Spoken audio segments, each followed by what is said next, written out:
کوئی مشکل موضوع ہے اور اس پہ گھر میں اگر بات کرنی ہے تو اس کے کیا اصول آپ سمجھتے ہیں؟ دیکھیے پہلے بات تو یہ ہے کہ پنڈورا بکس نہیں کھولنا، اور اصول یہ ہے کہ جب آپ کسی ایک مسئلے کو حل کرنے کے لیے چلیں تو اپنی ساری کی ساری انرجی اس مسئلے کو حل کرنے کے لیے اس وقت وقف کر لیں۔ ٹھیک ہے۔ ایک اور چیز بھی ہے کہ اپنا بہترین خیال رکھنا پہلے ضروری ہے، اپنی نیند پوری کرنا، بالکل ٹھیک۔ اپنی ایکسرسائز کو جاری رکھنا، اپنے کام کاج کو چلتا رکھنا۔ تو یہ سب کچھ کرتے کرتے آپ مسئلے کو جب حل کرنا چاہتے ہیں تو آپ ایک چیز کو چنتے ہیں جس سے کہ آپ کو یعنی مسئلہ حل کرنے کا موقع مل سکتا ہے۔ تو مسئلہ حل کرنے کا جو اصول ہے پہلا وہ یہ ہے کہ کیا کیا مسئلے ہیں اور ان میں سے سب سے پہلے آپ نے کون سا مسئلہ حل کرنا ہے، پھر آپ نے وہ مسئلہ ابھی حل کرنا ہے، کیا آپ کی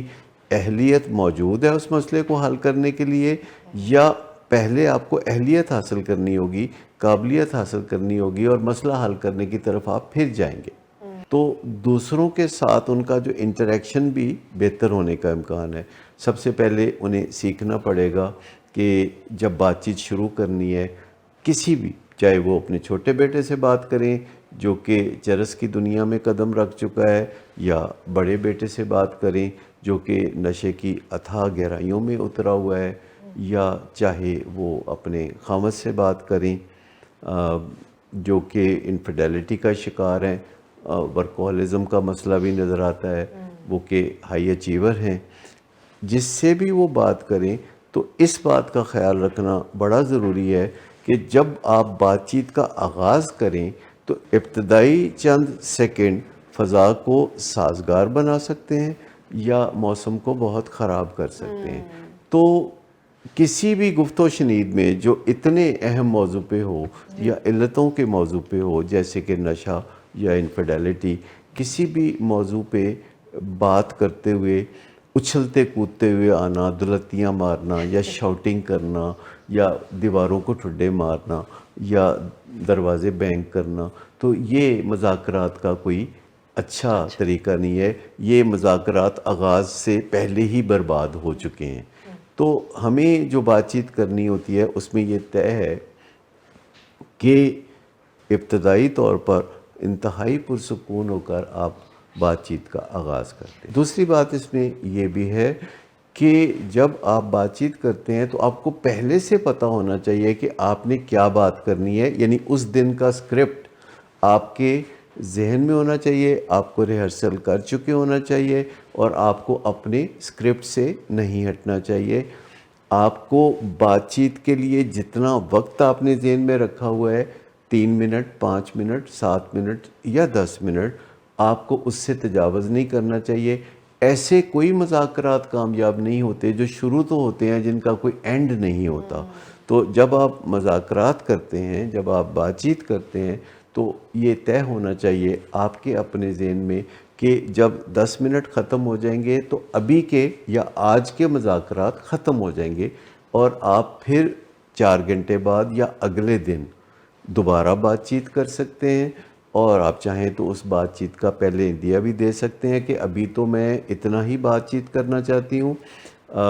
آپ ذرا اس پہ سوچ لیجئے، شام کو انشاءاللہ ہم پھر بیٹھیں گے تو کچھ بات چیت کو آگے بڑھائیں گے، یا کل صبح ناشتے کے بعد ہم بات چیت کریں گے۔ تو اس طرح جب ہم بات چیت کو طریقے سلیقے سے کرتے ہیں اور ایک ہی دفعہ بات چیت کے ذریعے کسی مسئلے کو یا گمبھیر مسئلے کو حل نہیں کرنا چاہتے تو ہمیں آسانی ہو جاتی ہے۔ عموماً ایسے مسئلے جیسے کہ انفیڈیلٹی یا بڑے بیٹے کی یہ جو نشے کی بیماری کا جو مسئلہ ہے، ایسے مسئلے کو کسی ایک میٹنگ میں یا ایک گفت و شنید کے ذریعے حل نہیں کیا جا سکتا۔ ایسے معاملات یا ایسی علتوں کے لیے آپ کو سینکڑوں میٹنگز کرنی پڑیں گی۔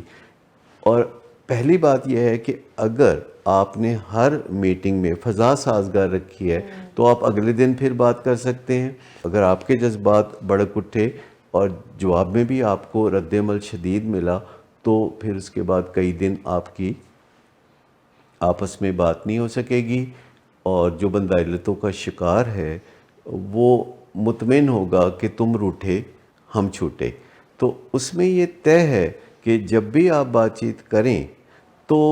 آپ نے یہ خیال رکھنا ہے کہ میرا لب و لہجہ، میری ٹون، میری باڈی لینگویج جو ہے وہ کہیں فضا کو خراب تو نہیں کر رہی. اگر ایسا ہو تو فوری طور پر آپ وہ جو ناگوار قسم کی صورتحال پیدا ہوتی ہے اس کو سنبھالتے ہیں. آپ باہمی احترام کو پھر بحال کرتے ہیں، باہمی مقصد کو بحال کرتے ہیں، اور ایمانداری سے صرف وہ بات کرتے ہیں جو کہ آپ نے طے کیا تھا کہ آپ کریں گے. مثال کے طور پر آپ نشے کے مریض بیٹے کو یہ نہیں کہیں گے کہ تم نشہ چھوڑ دو یا تم نشہ کم کر دو. آپ اس سے یہ کہیں گے کہ مدد حاصل کریں. اسی طرح آپ خاوند کو بھی یہ نہیں کہیں گے کہ آپ یہ رشتہ ناتا فوراً توڑ دیں اور آئندہ کبھی آپ کسی قسم کا رابطہ نہ کریں، بلکہ آپ انہیں کہیں گے کہ وہ کاؤنسلنگ میں چلے جائیں، وہ مدد حاصل کریں تاکہ انہیں کوئی سیانہ بتا سکے کہ آپ کے بیسٹ انٹریسٹ میں کیا ہے، آپ کی زندگی زیادہ اطمینان سے کیسے گزر سکتی ہے، یا آپ کی خوشیاں حقیقی معنوں میں کیسے ابھر کے سامنے آ سکتی ہیں.